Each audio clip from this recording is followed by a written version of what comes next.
Hello, Purdue University and listeners around the country. Welcome to Next Point Wins. I am your host, Matthew Julie. Thanks for coming in and joining us today. We have a full hour of sports talk planned for you. We'll recap the Final Four and what to expect coming up this weekend as the table is set with Michigan taking on Loyola and then Villanova taking on Kansas. So we'll have plenty about that. Also, baseball starts up tomorrow. Opening day set to begin on Thursday. I'll give you my MVP prediction and my World Series champion later in the show. But first and foremost, I want to start out by bringing in our guest for today. He is the voice of Purdue softball on the radio. He's an intern at Purdue Athletic Communications. A second-time guest appearance, first ever second-time appearance by a guest. He is Brett Douglas. Brett, thanks for joining us. Wow, I did not know I was the first recurring guest, but it is an honor here at Next Point Wins.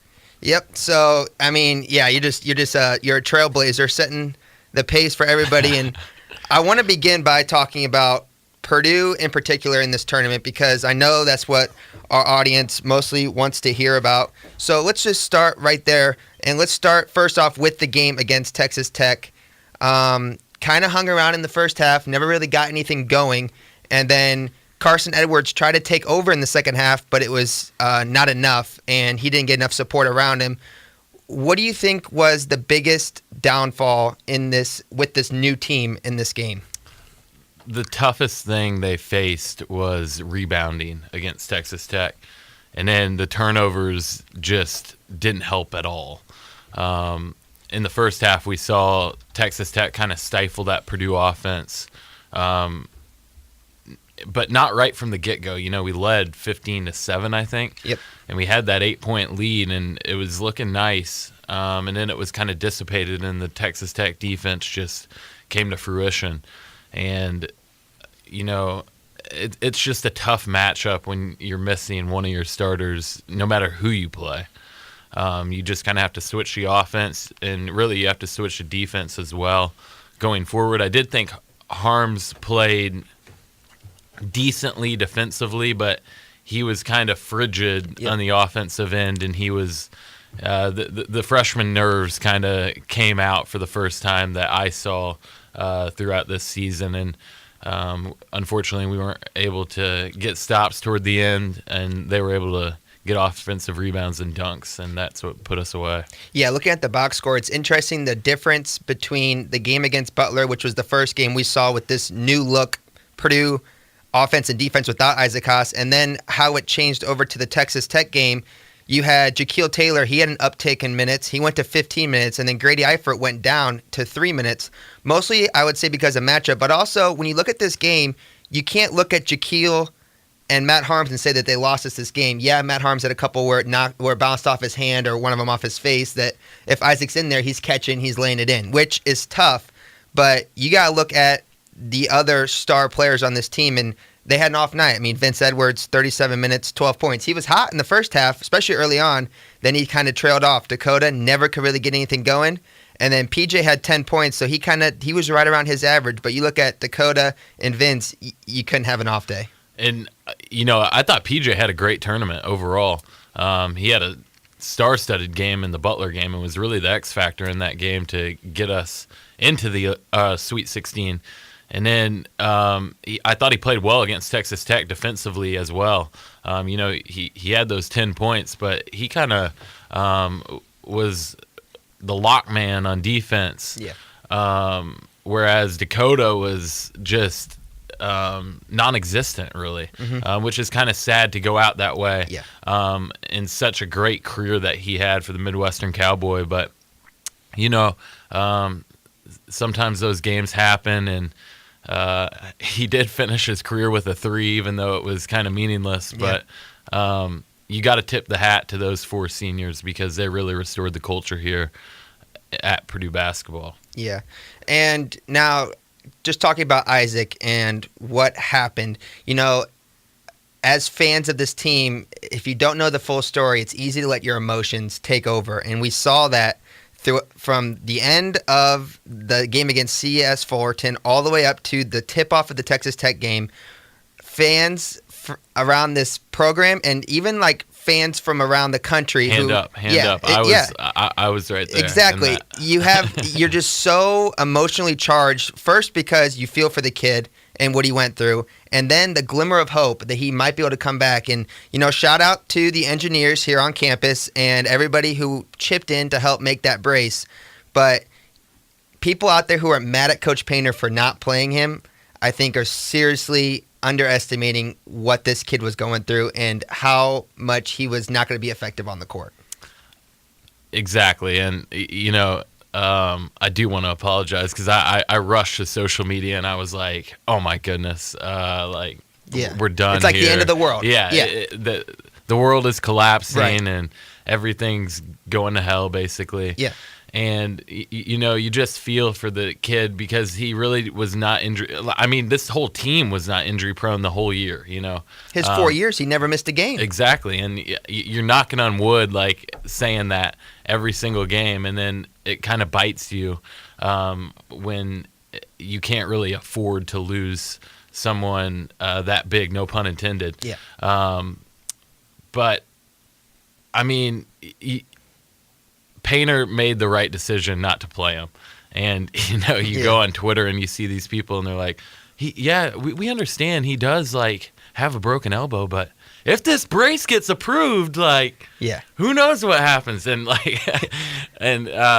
shout out to Purdue Engineering for getting that brace approved. I mean, the that's NCAA cool. has strict regulations, and it is awesome. It says what kind of community we have at Purdue. Everybody helps everybody, and it's just it's a top 5 public school in the nation. So kind of putting that in the forefront, top engineering school. And but I did think Matt Painter and the team did everything they could to help Isaac, but a healthy Matt Harms, a healthy Jaquil Taylor is going to have a bigger impact in that game.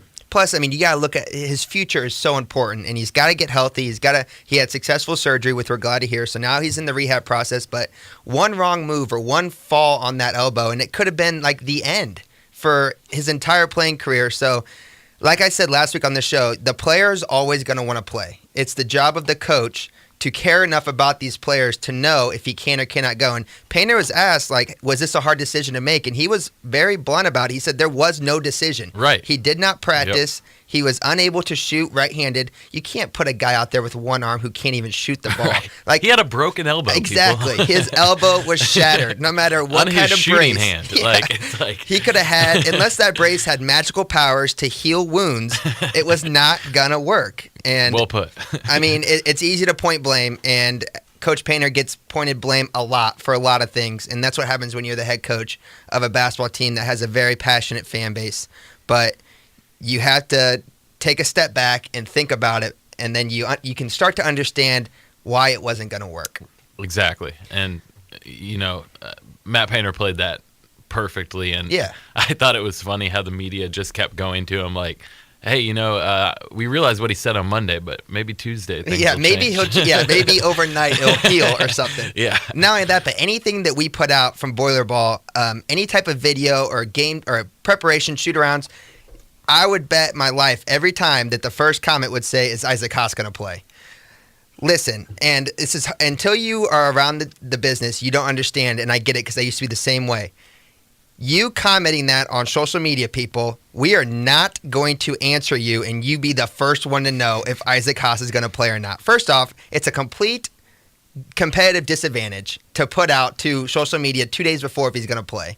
And secondly, no offense, but we love your passion and your support, but you're the last of our worry as far as who we're going to tell that this kid's about to play basketball. Yeah, you're not getting the inside scoop on that one. You're just not. You're just not. So might as well save it. And I love the people that, they go to social media to kind of hash out their frustrations. Sure. And it's you're tweeting at the sports information director. Exactly. For Chris Foreman. Yeah. You're not Newsflash, yeah. Coach Painter is not monitoring the Twitter. And to be honest, if you ask him, he'll bluntly probably tell you he does not care at all about our Twitter page. He hardly runs his own Twitter. Exactly. So Exactly.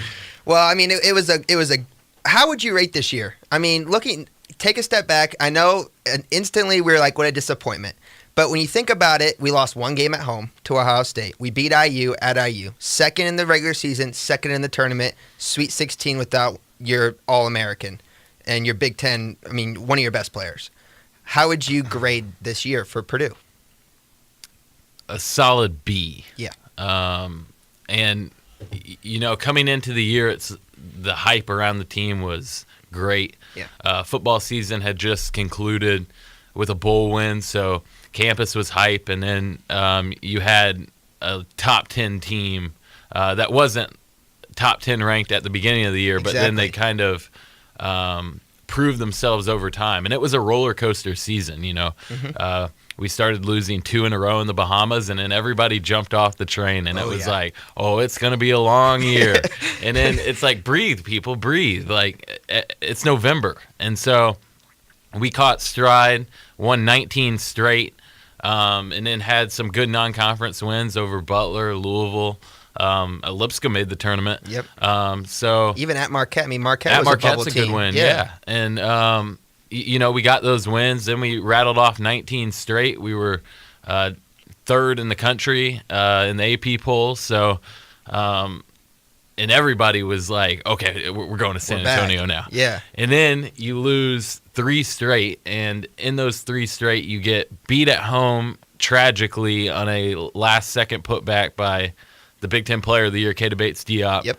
Then you go to Michigan State and get walked off by a Miles Bridges late 3. He just declared for the draft this morning, by the way, and he's hiring an agent, so he will be no longer attending Michigan Thank goodness. State. Yep. Thank goodness. See you later.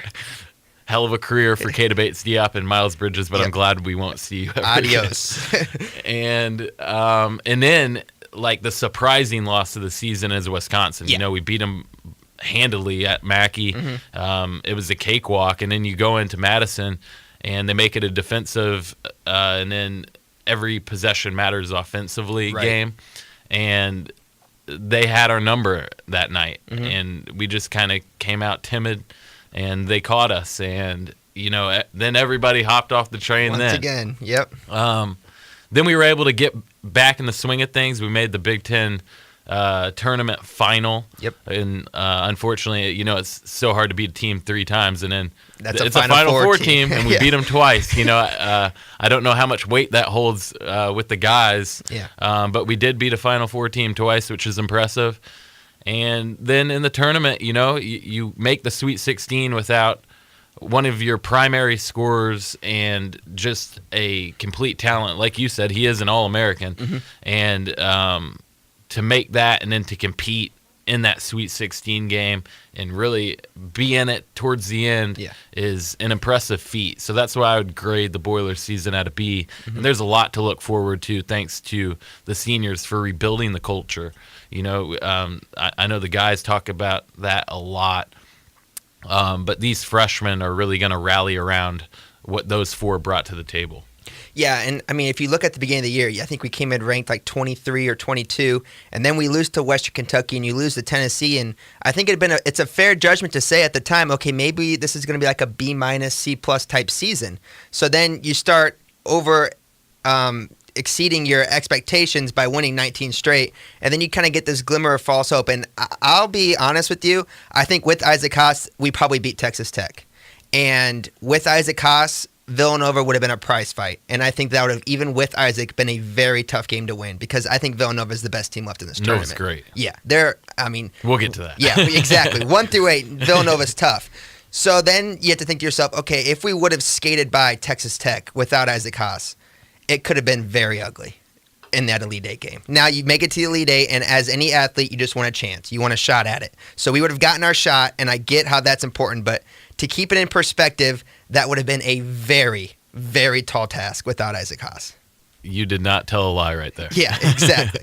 So let's look at this tournament now. Actually, before I do that, I want to talk about Carson Edwards and get that kind of squared away because, Brett, I'm going to be honest, and we've been talking a lot about people on social media. I am amazed, after so many years of this, how many people still don't understand what testing the draft waters and going to that camp means. Can you just help people understand what Carson Edwards is about to do. I'm gonna try because I saw probably the same tweets you did where the world's on fire again. Exactly. And like Carson Edwards, I can't believe he's leaving. Yeah, how could he leave me? Like they make it personal.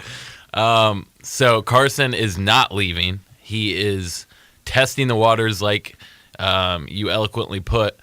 And what that means is he's going to go to the draft combine, get workouts with some teams, and basically receive feedback. And, whether that feedback be, hey, we really think you should come out to the draft and hire an agent because you're like a top 20 pick. Right. And you're going to get guaranteed money. Exactly. I'll guarantee you a first-round pick. Exactly.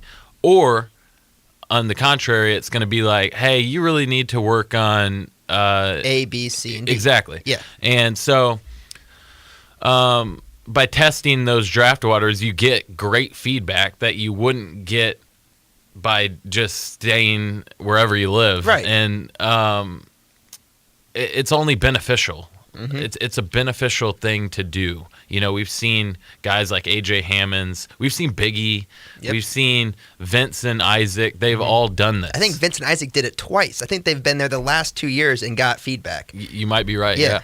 And I know for Isaac, he is open about how much that helped his game because it's a different perspective and it's people, it's scouts, it's real life, it's the best of the best watching you play and critiquing and grading your game.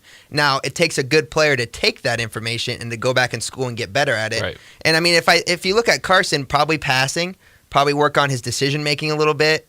And other than that, I mean, he's small. He's a small guard. That's not something you critique. That's just something that he's given. But he wouldn't be the first small guard to be successful in the NBA. 100%. I mean, you're seeing kind of the rise of small guards. Yeah. Isaiah Thomas Right. and players like that have risen to the forefront of like the NBA talent. Mm-hmm. So, and Carson's just a pure scorer. Right. You hear that a lot, and you're like, you roll your eyes, and you're like, yeah, the guy can score the basketball, but he can score it so many different ways and put that ball through the hoop that he's going to do that at any level, really. And playing his high school team in Texas was like dominant. I mean, they have NBA guys in the league right now that he played with.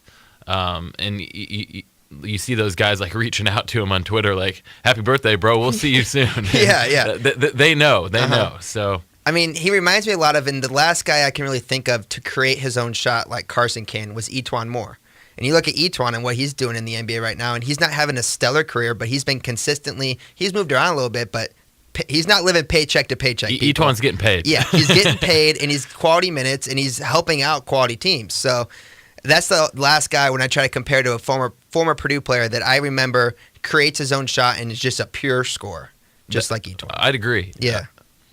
So, I mean, and Painter, he's been open about this. He loves this process. He likes it. Yeah. He supports Exactly. He supports it 100%. And it's like, why not? Why wouldn't you do this? That's the other thing. You can come back. Yeah, if you don't hire an agent, you can come back. So why not go? Right. And there's other coaches out there that don't like this because they don't know guys who are on the bubble on which way to go. They could get swayed. Exactly. Yeah. They can get swayed one way or the other. And if you're looking at transfers, you don't know how many scholarships you truly have because you got a player here who might be coming back to school. So there's both sides to it, but it's the process. It's what is going on, so might as well take advantage of it. Agreed. And trust the process. Exactly. Trust the process. All right. So that's the whole Carson Edwards thing. If you're just joining us, welcome to Next Point Wins. I'm your host, Matthew Geely, joined here by Brett Douglas, talking about Purdue basketball and moving on now to the Final Four. Sister Jean is in the Final Four, Brett. Does she and Loyola have a shot? The Ramblers, right? Yep. I did not know what a Rambler was I to still start don't. this tournament. My friend, she actually does grad school at Loyola Chicago. Oh, no kidding. She said one of her professors simply put that it is a hobo. Huh. Interesting. I looked it up, and it's kind of someone who's a stray, so I would kind of argue that point. But, but the Ramblers are on fire. Mm-hmm. They are on fire. Like picking a bracket, you kind of look at teams' records, and seeing that they had like 20, they were like 29-5, I think, to start the tourney, and you love teams like that. Few losses, a whole lot of wins, and the Ramblers and Sister Jean. Yeah. They are the story of the tournament, I'd say.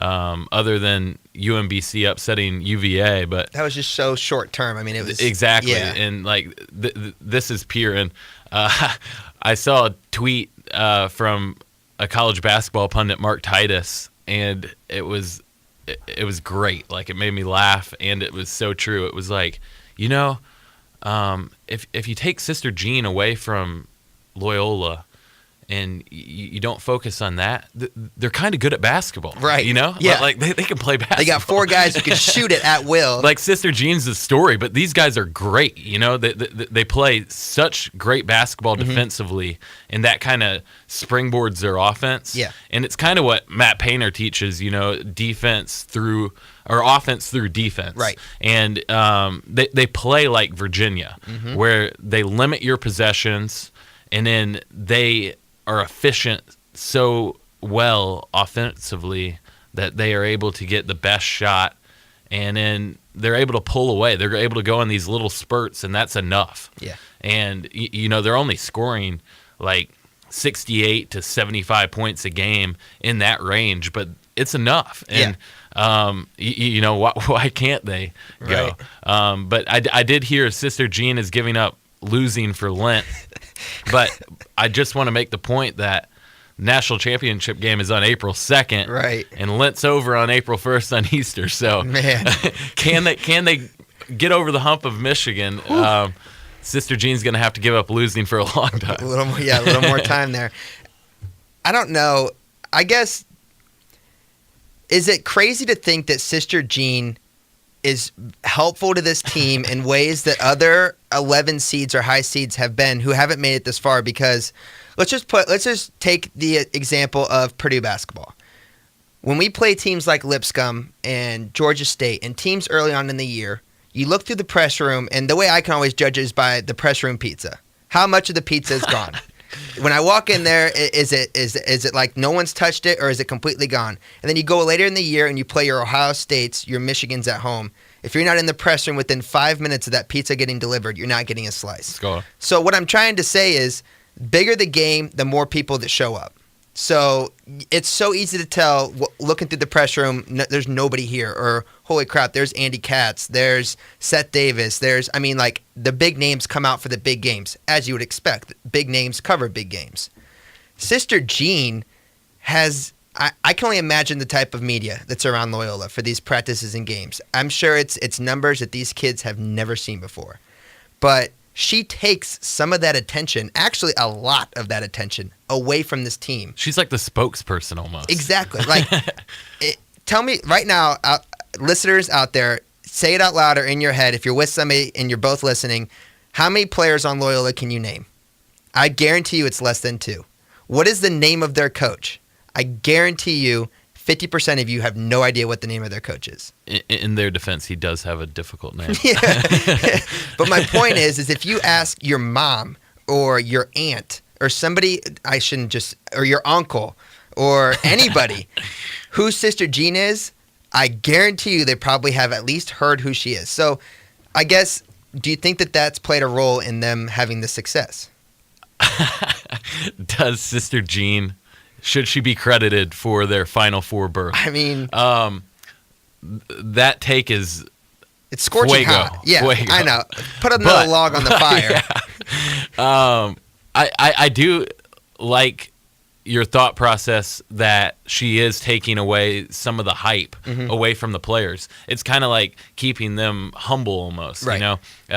Like the sideline reporter, Allie LaForce, for the tournament, the first person she's interviewing after that game isn't really the coach. Nope. It isn't the players. It's going up to see Sister Jean. It's It's the old nun, Sister Jean, and taking away some of that pressure that's faced from media, right, is not a bad thing, And I know she's like scouting, Yeah. and I mean, and some stuff of that's like just that. fun. You know, it's cute. It's really It's the feel good story. it is, and you know, as ramble on. Yeah. That's all I gotta say. And don't get me wrong, I'm not saying that this team is talented. This team is good. You couldn't put Sister Jean on any random team and let them. They wouldn't be great. But Bring Sister Jean to West Lafayette. Exactly. Campaign. And you don't see 11 seeds make the Final Four often. It's not the first one to make it, but it's funny. It takes the perfect storm to get there. And you look at it. I mean, Virginia goes down. First time ever the number 1 seed goes down. So boom, there's your odds just increased.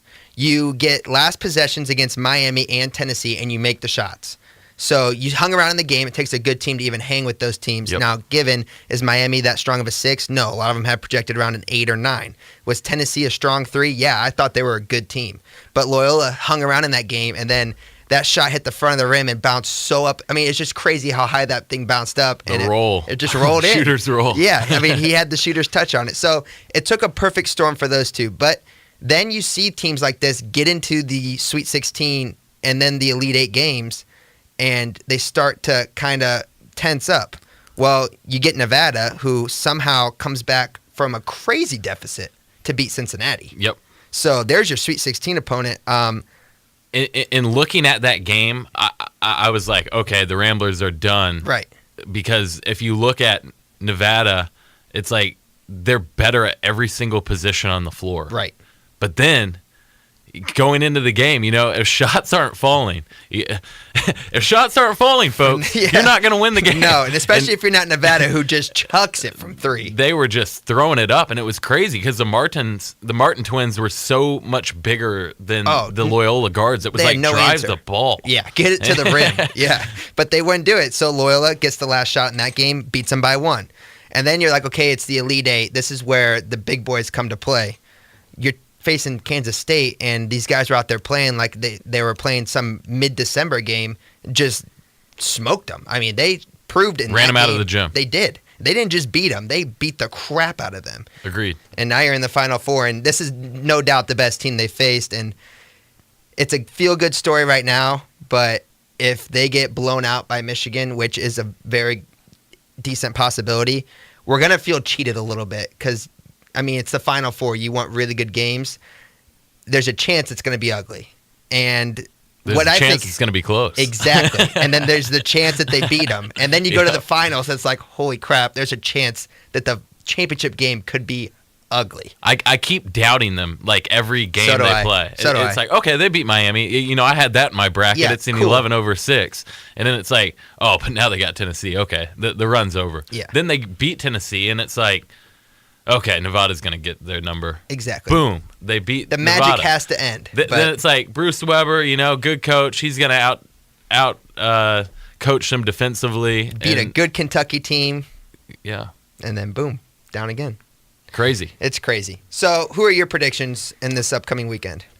I think it's going to be a really good Final Four. Mm-hmm. You know, we haven't seen a lot of great basketball overall in this tournament. You know, it's True. been sloppy. A lot of low percentage. Free throw shooting oh my is goodness. Tragic in this tournament. Oh my goodness. Between free throw shooting and rebounding, especially for these bigger seeds, it's been ugly. That Kentucky guy who missed I think he Oh missed my 12 gosh. at Yeah. the line. That was a rough sight to watch. It's tough to You watch. It feel is. for that guy, Yeah. you know. Yeah. In Michigan, they should have lost Yep. to Houston. Yeah. He has to make one free throw and that game's over. And two former disciples of that school down south in Indiana that we like to hate on. Yeah.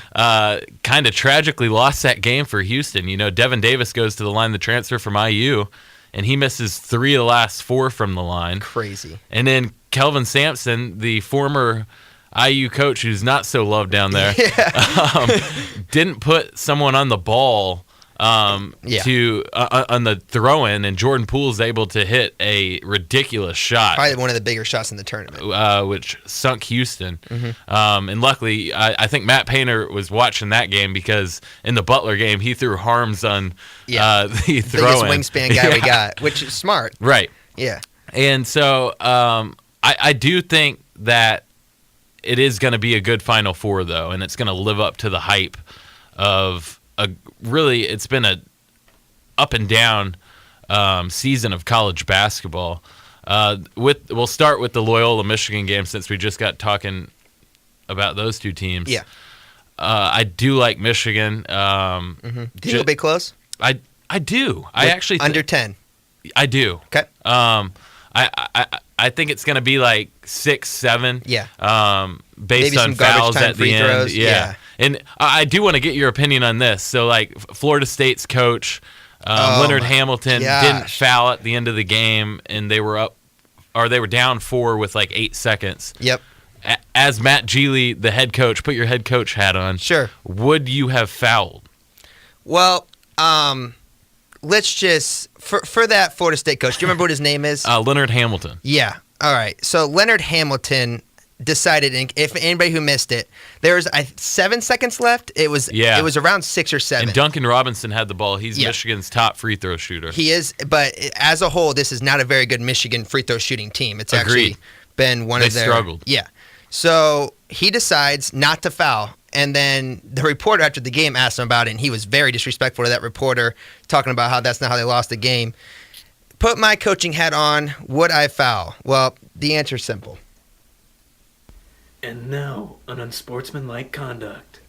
Personal foul, number 15, unsportsmanlike conduct. That's a horrible call! Absolutely, you foul there. What? Okay. I don't know. I would kill for anybody to give me a reason why not to foul, because they stood there and they just dribbled by him. Why not give yourself a shot? Like, it's like they waved the white flag. They were like, this is over. He's like, we're done. They literally watched Michigan celebrate with time on the clock. There was at least 4 seconds when that guy grabbed the ball. You could foul him, and how many were they up? Was it 2 or 3? They were Michigan was up 4. Okay. But if he misses, you extend the game. Exactly. You may get a 3. Exactly. I mean, we saw it with earlier this season, in the regular season, we saw Virginia was down 4 with 0.9 seconds at Louisville. Yeah. And they lost the game. Louisville lost the game to Virginia just on some absolute chaos. Right. And so You got a shot, right? And it takes extend the game. Yeah, you can chuck the ball down the court and get a look. Probability is small, but it's a whole lot bigger than not doing anything at all. You can chuck it down the court and get a shot off in under 2 seconds easily. And if you make it, you still have about 2 seconds left to foul and do it again. It made no sense, and the fact that he was so disrespectful to that reporter, no one in the business wouldn't ask him that question. Agreed. As a reporter, you have to ask the questions the audience wants to hear. There wasn't a person on the planet watching that game who wasn't like, wait a minute, why didn't he foul? The only thing I can give him as a defense is, and I don't know the answer because you can't see on the feed, but if he was yelling at his players to foul and they just froze up and didn't do it, I get you taking the bullet in the post-game press conference and kind of deflecting and saying, what do you mean the game was over? You can't stand there and say, I told him to foul and they didn't do it. You can't do that to your kids. He also seemed like in awe that she asked the question. Yeah. And he was like, she was like, why didn't you foul at the end of the game? And he's like, what do you mean? Yeah, he was like, when? Like, yeah, when? It's like, what do you think? Remember, like, 10 seconds ago? He played dumb, and he tried to make her feel uncomfortable, and I think he wanted to make her not want to ask it again. And Agreed. she was strong enough to... She did well. Yeah, she hung in there tight. Exactly, and it takes a special person because those coaches are terrifying. I mean, they all are, and if one looks at you like you're crazy, you start second-guessing yourself, saying, well, maybe this isn't the question I should be asking. She was strong enough to hang in there and ask it again, and it was a bad look. It was a bad look. And I just want to say, that point spread, yeah, Vegas had it at minus 4.5 for Michigan. Yikes. And then that foul would have put the over on that. And, did Leonard Hamilton have money on the game? And it continues. All right, so he's got Michigan, other side, Villanova, Kansas. That's going to be a prize fight, I think. I think it's going to be a great game.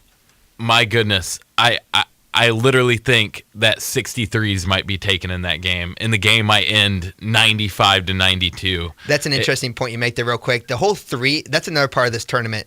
I've never seen teams chuck the ball up from 3 as much as they have in this tournament. And I think it's the Golden State Warriors to begin with. and it's AAU basketball. I think those two combined, these kids, they have no limit on their range, and they are not afraid at all just to let it fly. Thanks, Steph Curry. Yeah, exactly. This is the Steph Curry. Villanova, they just live and die by it, and Kansas is right behind them. It's incredible. And, Yeah. We saw Nova, the shots were not falling against Texas Tech at all. Nope. I think they made 2 or 3 for the entire game. Same with West Virginia. Their last 2 games, Right. they didn't shoot well. And they still won both games by double digits. Yeah. It's incredible how deep that team is. You have anybody can score 20 plus for that team. You have Mikal Bridges, who's a star, probably like the biggest NBA talent, I'd say, on that team. He's a top 10 pick. He's got to be. And then Brunson is arguably the National Player of the Year. Yep. You don't see often that point guards can post up Right. and go to work in the paint. And that's what Jalen Brunson does. And Yeah. then defensively, he's incredible. Yeah. It's amazing how many fouls he gets against him. Yeah. Like, anytime he dribbles into the lane, that you just have to foul him. Exactly. He's so strong. Exactly. And then DiVincenzo has been great for them. Sneaky good, really. He's like the perfect 6 man. Yeah. Pascal is great at stepping outside, hitting a shot. I'm probably leaving some guys out. Yeah, well, there's just they go 90. Too many weapons on that team. Jay Wright is the George Clooney of college basketball. Oh, isn't he? I was talking to somebody about that a couple weeks ago. People are like, is he really that good looking of a guy? Do you remember when they came to Mackey? You walk by him and his presence alone, he has got to be a top 5 on hot coach draft. I mean, he's got to be like, he's probably a number 1 pick. Those are Matt Geely's words, not mine. hey, we've done hot guy drafts on this show before. I am not afraid to say it. He is a good-looking man. He really is, and like his suit game is stupendous. He is the George Clooney of college basketball. That's well put. Yep, and he even looks like him. I watched Oceans 11, 12, and 13 this weekend. Nice. we had a little marathon, and I was like, wow. That is Jay Wright, as I saw him coach against Texas Tech the next day. But I really think that's going to be a complete shootout. 63s will be taken. And then it's going to come down to who hits more. I thought Duke was kind of robbed in that Kansas game on that block charge. It really changed the game. Call. They got Azubuike out of the game, which was huge for Duke. And then basically all they needed was to go inside. Does Duke realize they have Marvin Bagley III? It's incredible. Probably the best player in college basketball. I'd say he's the best player in college basketball. 100%. And he's freshman of the year, and he's going to be a top 5 pick. Exactly. And yes, they were doubling him, but Kansas has no inside presence. No. That's their downfall. Right. They have Azubuike, who was in foul trouble the entire game. He's kind of a hacker. And he's a big dude, but he's like a bull in a china shop. And when he went out, they threw in Wendell Carter for Duke. Right. And Wendell Carter was going to work. Effective. And because they were getting him the ball. The only time Bagley got the ball was when he was at the 3-point line. It's like, he's okay out there. Don't get me wrong. He's a great player, but just because a guy's getting double teamed doesn't mean you don't throw it down and make them double. I mean, somebody's going to be open.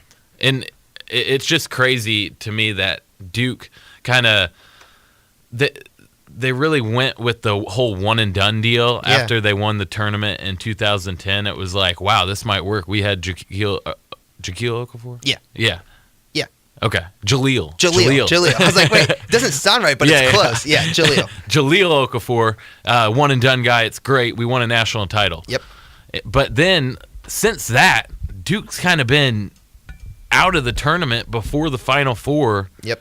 I don't think maybe they made one or two. With Parker, did they make Jabari, it? I don't know. They've kind of invested in the one and done deal, and it really hasn't paid off much. We haven't seen a Duke title since 2010. I don't think they've won an ACC title for a long time. And that's an interesting point you make, and I don't know if this is maybe this is way off base because that's what I normally do on the show. I usually don't have going somebody off from I usually don't have somebody here to tell me how dumb I'm talking. I just talk. But as a Purdue fan, would you rather as a Purdue fan put yourselves in Kentucky's shoes and Duke's shoes? Every year you have one and dones. You have players that are there for 6 months out of the year and then they're gone. You don't even really have time to build a connection with them because before you know it, they're out of here. I mean, when Caleb left, it broke our hearts because he's such a nice kid. And it's like, I would want to watch you play more. These 4 seniors leave. Yeah, it stinks because they were awesome. They were amazing. But you got 4 years out of them. So, and it's not like Kentucky and Duke are winning national titles every single year. So, yes, they've won titles and we haven't. So I'm sure part of that's like I totally would rather be a Kentucky fan because I've watched them win a national title. But on the other side of it, it's like you can have a team that's solid for 4 years. You're going to see Carson Edwards play probably for 3 or 4 years. Yeah. You're going to see players come along like Nogel Eastern to play for 4 years. Your Ryan Kleins, your Isaac Haas's. I mean, they're going to be there and you're going to build connections with these kids. Does that mean talent-wise you kind of drop off a little bit? Which one do you take? It's an interesting debate. It really is. And, you know, as a fan, I think you prefer to have these guys around 4 years because you can kind of fall in love with them over time. Yeah. And I'm skeptical on the whole one-and-done deal. Me too. You know, Michigan State, I mean, their team was kind of filled with those this year. They had, I think, they're going to have like 5 picks. 5 players go to the Right. draft. They're going to be top 30 picks. Right. And Same with Duke. Right. And it's like, hey, you're not in San Antonio, Yeah, folks. not only that, but I mean, Michigan State, I mean, what, they got bounced in the, did they make it to the Sweet 16?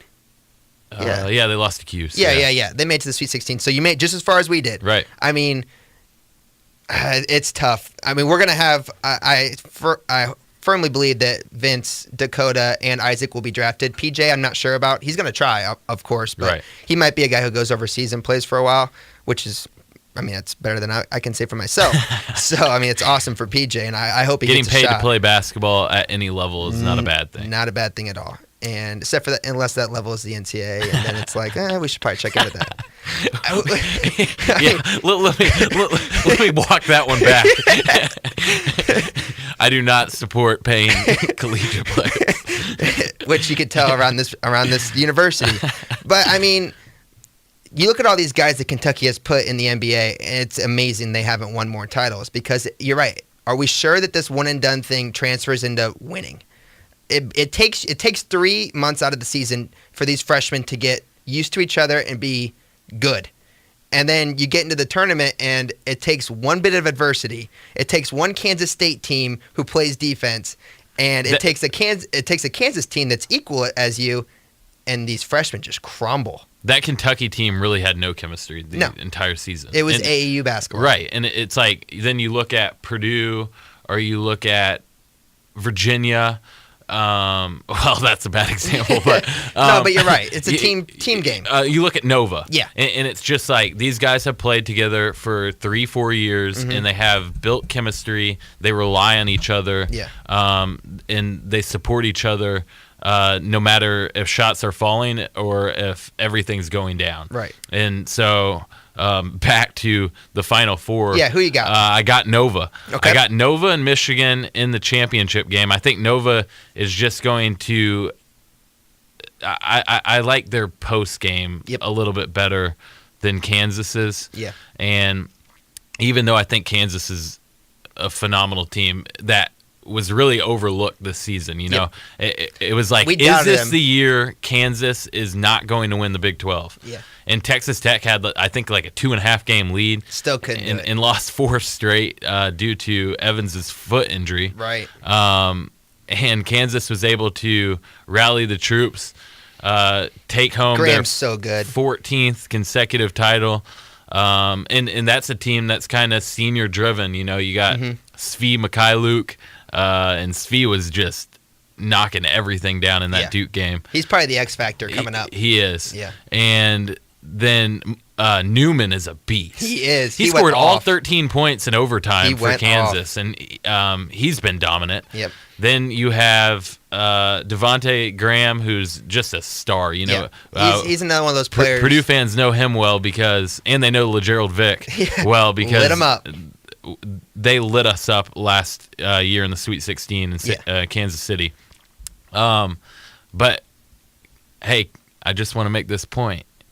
Kansas is not playing in Kansas or Missouri. It's true. They did beat Duke in Omaha. They beat us last year in Kansas City, even though they lost to Oregon the next game. That's not going to be talked about. Yeah, but, you can only make so many baskets, and they used them all against us. Yeah, true. But they are in San Antonio, and I like Villanova and the George Clooney College basketball to advance. It's amazing the coaches that are left in this tournament when you have Bill Self, who is underrated in my opinion, and Jay Wright, who refuses to get the attention he deserves. Then you got guys like Calipari, who's a great recruiter. Is he a good coach? Coach K, great coach, great recruiter. Sometimes kind of drops the ball, though, when it comes to big games. Throw Izzo in there. Tom Izzo. Is he a good coach? Is he a great recruiter? I don't know. The verdict is out. I mean, these guys get a lot more attention, I guess, than Bill Self and your Jay Wrights of the world, and I don't think it's warranted at all. I think Villanova is one of the top, you refer to these blue bloods of college basketball, but I honestly think Villanova is one of the most successful programs in college basketball 100%. over the course of the past 5 years. Big East is a tough conference, and year in and year out, they kick butt. Speaking of the Big East, I want to get your opinion real quick. It's a little off track, but that's kind of what we do here. Xavier and Chris Mack leaves, goes to Louisville. Can you explain that to me? Okay, so Xavier had their most historic year ever in basketball. Right. They win the Big East, even though they lost 2 games to Nova by 40 points. Talking to a friend of ours, Tommy Barrett, who works at ESPN, it's like, I can't really believe in Xavier because they never took down that giant of Nova who's at the forefront of the Big East. But they get the wins they need. They beat some good teams. And they are a good team. The senior driven. You own that state. I mean, you whoop Cincinnati every year. Yep. And then you go to the tournament. You kind of have. It was a down performance for them in the tournament, getting bounced before the Elite Eight, by Florida State. Yep. And that was a revenge game for Florida State because. Yeah, I mean, they didn't even make the Sweet 16. That was in the round of 32. I mean, that's crazy. Right. Oh, they didn't make the Sweet 16. Oh, wow. Yeah. Okay. Isn't Apologies. that insane? I know. Florida State got them early. And I guess is Louisville, I mean, it's a good job on paper, but there's a lot of baggage with that job. Chris Mack, he played at Xavier. It's his alma mater. Man. And usually that's a dream job for some guys. There's nothing better. Especially Xavier. It's not a bad job. You see guys at perennial programs like Jamie Dixon kind of built up Pitt in the old Big East, and he got him to a Final Four. Matt Painter, Purdue. Matt Painter with Purdue. He's built that. And then you see guys doing that with their alma maters, and then they're content with it. Right. What more could you want? Jamie Dixon goes back to TCU, and now he's there. Yeah. And he's getting them to tournaments, and it's like I have school spirit. I want to drive my alma mater to success. Exactly. And like you said, it's like, what more can you want? But then a job opens up. It's less than 200 miles away, Matt. I know. And I get it. And he's going to get paid. I mean, I get that part. But I feel like your alma mater would have bucked up too. And there's some swirling cloud over the Louisville athletic department right now. All eyes are on that department, and who knows what's coming next? Who knows? They just had a title revoked. Yeah. And then they had the Bowen thing that can still come back and loom on them. Right. Yeah.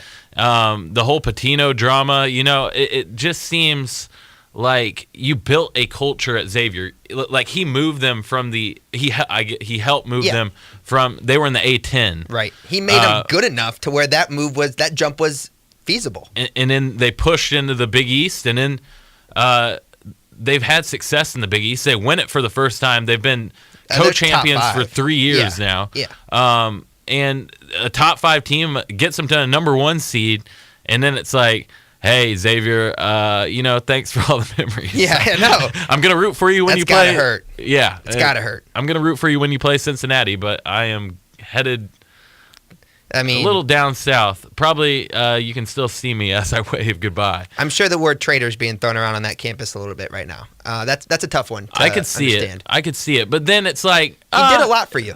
Yeah, he brought us back, and he needs to take that money because it's almost $2.5 million It's crazy. more. Yeah, I mean, it's hard to say no to that. Coaches run on that money, and Yeah. Chris Mack did just that. He cashed in. He had that ticket. He just said, "I'm gonna cash in." Oh man! All right. Well, so just to close up shop here, man, just time flies when you're having fun. We've been all over the board right now. I hope everybody's hanging on here. We're almost done. Just real quick, softball, baseball. What do you got coming up? I have baseball tonight, actually. Okay. Valpo. We have Valpo. 6 o'clock. 6 o'clock. Big Ten Student U. Yep. I will be on the call making my TV debut. How about Love that? it, man. You usually have a face for radio. This should be. This will be interesting. It's bold. My new glasses came in just in time for this. So nice. Yeah, the TV debut is made tonight. BTN2go.com. That's BTN Plus.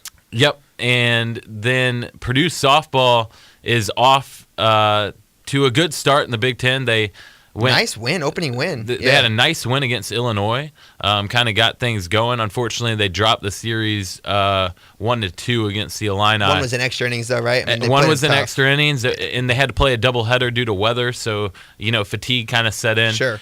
But a lot of talent on that team, and they can make some noise Yeah. in the Big Ten, even though their non-conference schedule went tough. a little rough. Yeah. But my next call for Purdue softball radio is April 4th. Okay, that's like a Tuesday or Wednesday. Yeah, Yeah. and they take on IPFW, so it's out of conference.